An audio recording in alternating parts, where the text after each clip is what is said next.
What's good everyone, this is Silent Doom here to bring you another analysis on the Smash 4, with the most recent character being revealed in the February Valentine's Day Nintendo Direct, Little Mac from Punch-Out!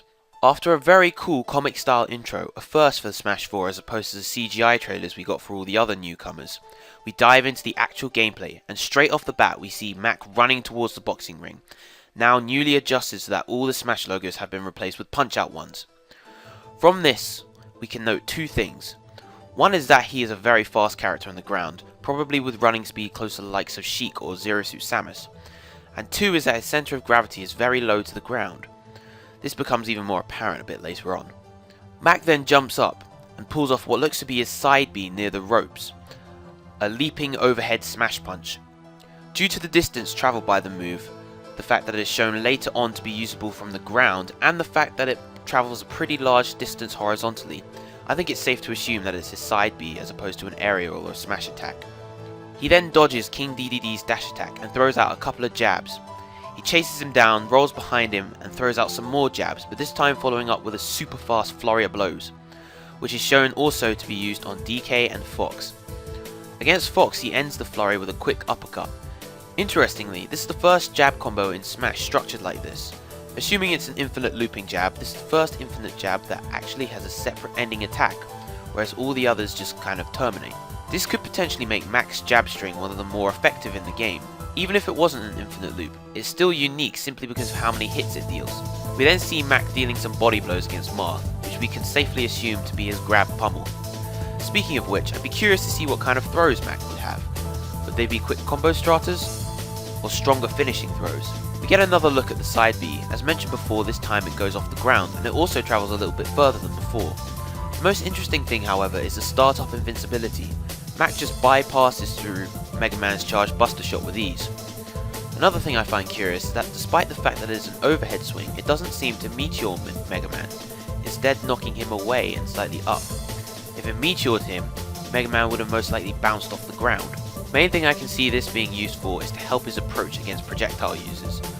Mac, being a sorely CQC boxer with no projectiles of sort, would struggle normally to get in where he's most effective without the right tools. Next is a first demonstration of Mac's armor at work. Mac throws out what looks to be an up tilt or up smash that soaks up Samus's forward air on startup. I'm personally leaning more towards up tilt as the animation doesn't really have the strength of a smash and is overall pretty fast. If it is up tilt, the armor is likely to be quite low. One hit of Samus's forward air doesn't deal much damage or knockback, so Mac has soaked up without much of an issue. Armor hasn't really been utilised much in the Smash series, and it's pretty interesting that a fast offensive character like Mac will receive this much armor first over say a tanky character like Bowser, who barely has any in melee or brawl. Next up shows another attack with armor at the start, this time likely to be forward smash or forward tilt. I'm leaning more towards forward smash because it looks quite strong, and it soaks up quite a bit of armor because Bowser's forward tilt hits quite hard. As a result, I'm probably guessing that this is full super armor as opposed to heavy armor where he can only endure a certain amount of damage or knockback. Furthermore, there's just a lot more punch in general to this animation. Next up shows him charging and throwing out a powerful lunging straight, which again has armor during the charge as Mac soaks up an explosion from Villager's attack and then proceeds to rush forward. I believe this is the neutral B with one of two possibilities. The first being is that the neutral B is the straight attack when he doesn't have the full power meter, and the uppercut when it is full. The second being that both are available at all times and can be toggled through button input during the rush forward. For example, if you were to hold up, you get the uppercut, otherwise you get the straight. It's difficult to tell at the moment, but I do strongly feel this is associated with the neutral B as there's no other move it would really fit into. Next we get a look at Mac's counter. Seems like a fairly standard down B counter. It lasts for quite a while though, so I'm curious how much damage and knockback it deals. Will it be like the Fire Emblem Lord counters where it uses a multiplier, or will it have a set damage and knockback like Marth's melee counter? We're then shown just how low to the ground Mac's run is, as he's able to run under Mario's fireballs, following up with a quick dash attack, another overhead attack that doesn't seem to knock the opponent downwards. Next shows yet another attack with armor. This time what looks to be up smash or up tilt. This time I'm opting more for the up smash. Interestingly though, it goes very far forward considering it's an uppercut. He then follows up with the spiraling up B uppercut, which spirals with his left arm and then finishes with a right punch. For a pure vertical up B recovery, it doesn't seem to gain much height. Next clip shows Mac doing what looks to be his forward air, but quite interestingly it goes up in an upward sort of arc. Barring DDDs, not many forward air attacks do that. This move also seems to have a fair bit of recovery and not amazing range, though it has a pretty good arc, so it seems pretty punishable overall. We then see him attempting to recover back on stage, but failing due to his fairly short jump, pretty fast fall and poor up B recovery, which again travels directly up, so you can assume that the path it travels is linear. This as a result would probably be Mac's main weakness.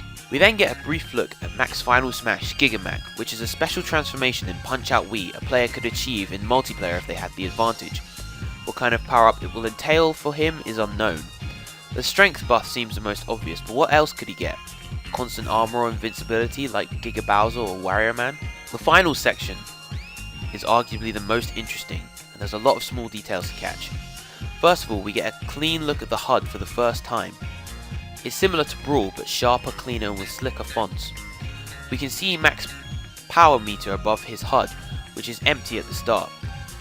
Mac then charges up his neutral B straight again as Bowser deals a couple of jabs, which is a new punch combo for him by the way, as opposed to the double claw swipes from Melee and Brawl. Mac soaks it up as usual and retaliates with a straight, which deals 13%, as the camera quickly zooms in on Mac's HUD. Two sections have been filled. One was filled whilst he was charging the attack, and another was filled when the attack was dealt. The camera remains focused in on the bar as it fills up right to the end. Now as the bar has been filled all the way, Mac had only taken 4 hits and 18% in total, meaning unlike say Lucario, Mac's power meter doesn't just fill from him taking damage. However, at one point the camera zooms out briefly to show Bowser at a massive 231%, most likely meaning Mac had dealt a lot of damage to him. Mega Man was also there dealing damage too, of course, but let's assume for the sake of discussion the majority of damage was dealt from Mac. From this we can assume that the bar fills fastest when Mac is on the offensive and dealing out damage. However, going back a bit, the bar did fill up one portion when he took damage whilst charging his neutral B, a move where he has armor, as well as when he went from 19 to 26%. This could lead to another possible theory, that he charges his power meter when he takes damage whilst in armor, or possibly even when it's just his neutral B, in addition to when he takes damage. We can't tell for sure at the moment, but I feel if not during the next coming days, slightly later in the future, Sakurai will shed a little more light on the mechanics overall. After all that, the bar fills and Mac deals a brutal KO punch which knocks both Mega Man and Bowser out the arena, followed up by a taunt at the end. So, Mac overall is a really cool addition to the roster. He was one of the characters that I was definitely looking forward to. I'm glad that they lifted him up from assist trophy in Brawl to proper full playable character in this game. And he's looking really solid. The thing that really actually caught my attention about this character was the fact that amongst a cast of really crazy, over the top, warriors and various creatures and characters with all sorts of zany power-ups, Mac kind of just takes a step back a bit. He has a very down-to-earth almost playstyle. He's a pure boxer, he relies entirely on punches, and that in itself is what makes him unique amongst the rest of the cast. But at the same time, there's nothing really generic about his moveset. It's all very fast, fluid, it's very well animated, very well presented. It kind of reminds me of Dudley and Steve Fox from the Tekken and Street Fighter games. Well, Street Fighter and Tekken games technically. I've always quite liked boxer characters in fighting games, and Little Mac seems to not be the exception. So what can we take overall from all of this? Well, Mac seems to be a very ground-focused character, fast on the ground, powerful combo game, quick attacks, armor on a fast offensive character. That's pretty new. It makes sense because he's a boxer, but at the same time, Little Mac was all about dodging and weaving his attacks and then countering attack, counter-attacking. But the catch is, he's got that lacking air game and that really, really bad recovery overall. Like, his recovery overall looks worse than Ike's. That's saying something, because Ike had a really rubbish recovery in Brawl, and his recovery is looking worse. He looks like one of those characters that has the potential to really dominate on stage, but if you knock him off stage, he's pretty much dead. Especially because he's likely, being Little Mac, he's likely to be lighter than a character like Ike, so it'll be easier to send flying. Any character with any kind of off-stage game will just be able to dispose of him really quickly. But then, you know, of course, that is counterbalanced by the fact that a good Little Mac player is not going to try and let the opponent do that. They're going to keep in their face at all times, and Mac has the tools, by the looks of it, to constantly force the approach, constantly force pressure on his opponent. And, you know, it's really nice to see a fast offensive character that's just kind of no nonsense, there to just beat the crap out of his opponents, because we haven't really had another character like that since, what, Captain Falcon?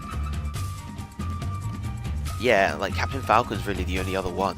Sonic is fast, but he's not like he's less in your face. He's more about his like spinning mind games and tricks and all that. And then Fox is more of a mix as well. Like Fox and Falco, they're a mix. They'll spend some time zoning, but you're never gonna really be zoning with Little Mac, because there's no advantage to. His normals don't look, because of his small size, his normals don't look like they have that much reach. And he's got all punches. Obviously, he's a boxer.